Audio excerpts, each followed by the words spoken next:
ಪ್ರತಿಭಟನೆಗೆ ಬಿಎಸ್ವೈ ಕೆಂಡ ಕಾರಿದ್ದಾರೆ. ಅವತ್ತಿನಿಂದ ಇವತ್ತಿನವರೆಗೂ ಪ್ರತಿಭಟನೆ ಮಾಡ್ತಾನೆ ಇದ್ದಾರೆ. ಕಾಂಗ್ರೆಸ್ಸಿಗರು ಸ್ವಲ್ಪ ತಾಳ್ಮೆಯಿಂದ ಇದ್ರೆ ಹಣ ಬಿಡುಗಡೆ ಆಗುತ್ತೆ. ಬರಗಾಲ ಇದ್ದಾಗ ಸಹಜವಾಗಿ ಪರಿಹಾರ ಕೊಡ್ತಾರೆ. ಪರಿಹಾರ ಬರೋದು ಒಂದೆರಡು ದಿನ ವಿಳಂಬ ಆಗ್ಬಹುದು. ಪರಿಹಾರ ತರೋದಕ್ಕೆ ನಾವು ಪ್ರಯತ್ನ ಮಾಡ್ತೀವಿ ಅಂತ ಬಿಎಸ್ವೈ ಹೇಳಿಕೆ ಕೊಟ್ಟಿದ್ದಾರೆ. ಜೊತೆಗೆ ಕೇಂದ್ರದ ವಿರುದ್ಧ ಕಾಂಗ್ರೆಸ್ ಏನ್ ಪ್ರತಿಭಟನೆ ನಡೆಸಿತು, ಆ ಪ್ರತಿಭಟನೆಯ ಬಗ್ಗೆ ಬಿಎಸ್ವೈ ಕೆಂಡ ಕಾರಿದ್ದಾರೆ. ಜನರು ಅದೇ ಮಾತಾಡ್ತಾ ಇದ್ದಾರೆ. ಮೋದಿಯವರು ಬಹಳ ಸ್ಪಷ್ಟವಾಗಿ ಹೇಳಿದ್ದಾರೆ, ಎಲ್ಲ ರಾಜ್ಯಗಳಿಗೂ ನಾವು ಏನು ನ್ಯಾಯಬದ್ಧವಾಗಿ ಕೊಡಬೇಕಾಗಿದೆಯೋ ಪರಿಹಾರವನ್ನು ಕೊಡ್ತೇವೆ ಅಂತ ನಿರ್ಮಲಾ ಸೀತಾರಾಮನ್ ಅವರು ಹೇಳಿದ್ದಾರೆ.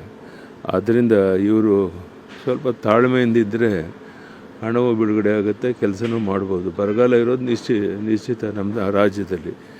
ಇಂಥ ಭೀಕರ ಬರಗಾಲ ಇದ್ದಾಗ ಸಹಜವಾಗಿ ಪರಿಹಾರ ಕೊಡ್ತಾರೆ. ಒಂದೆರಡು ದಿನ ಲೇಟ್ ಆಗ್ಬೋದು ಅಷ್ಟೇ. ಪರಿಹಾರ